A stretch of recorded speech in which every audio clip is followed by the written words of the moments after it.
Welcome guys to the occult. In a world with different skin color, and different appearance in general, racism is a big part of it. The word racism started to make its first appearance in the early 20th century, but the belief that different skin colors or races possess different abilities, or qualities, especially so as to distinguish them as inferior or superior to one another, has been around in the world from long time ago. You might be wondering, why am I talking about racism? This is because in today's video you will come to know about a real incident of racism which took place in New York, America in 1904. Let's get started. Ota Benga was an Congolese man. As the member of Mbuti tribe, he lived in equatorial forests near the Kasai River, which was then called the Congo Free State.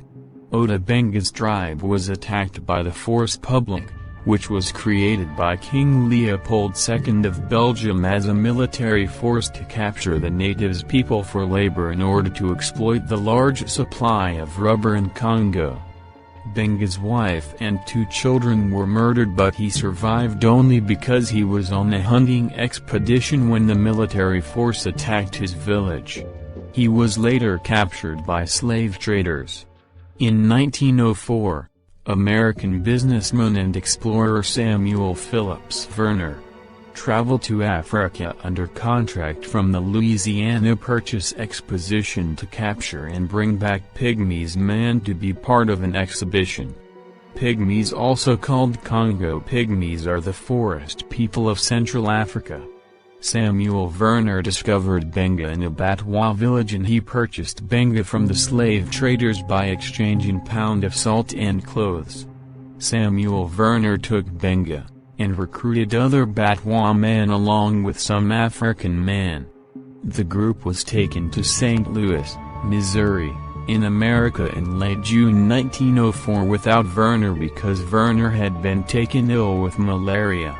The Louisiana Purchase Exposition had already begun, and the Africans immediately became the center of attention for the exhibition. Visitors were eager to see Benga's teeth, which had been filed to sharp points in his early youth as ritual decoration. Benga used to charge 5 cents for showing off his teeth to the visitors of exhibition. Verner took Benga to the Bronx Zoo in New York in 1906. Benga was kept in a monkey cage in Bronx Zoo with an orangutan named Doong. The orangutan was trained to do human-like behavior and various tricks. The first day of Benga and orangutan exhibit was on September 8, 1906. There are no evidence that Benga was paid by the zoo or not.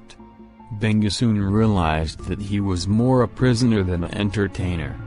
Benga in the monkey house was a people's magnet, but there was a group of people who disliked it and said that it was against the human rights. African-American clergymen immediately protested to zoo officials about the exhibit. After the controversy, Benga was finally released from the zoo because African-Americans won the case against the zoo. Toward the end of 1906, Benga was released into Reverend James Gordon's custody. Benga lived in various places in supervision of James Gordon. In January 1910, Gordon arranged for Benga's relocation to Lynchburg, Virginia, where he lived with the McRae family.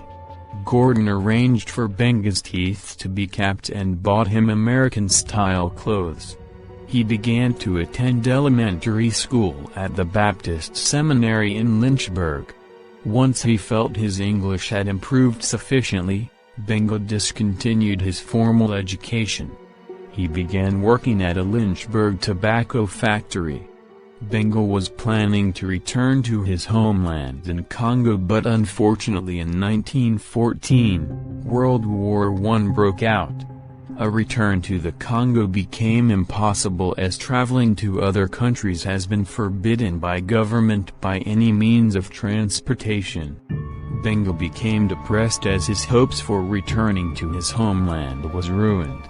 On March 20, 1916, at the age of 32 or maybe 33, Benga took out the caps from his teeth and shot himself in the heart with a pistol. The dream of Benga returning to his homeland and living a normal life never became a reality, as his wife and children had already been killed by white people and now he was dead too. Benga was buried in an unknown location. But in 2017 Benga received a historic marker in Lynchburg. Due to the colonization and supremacy of white people, the life of Benga and millions of others like him has been destroyed. This was the sad story of Benga. So what do you guys think about this? Tell your views in the comments. Thanks for watching.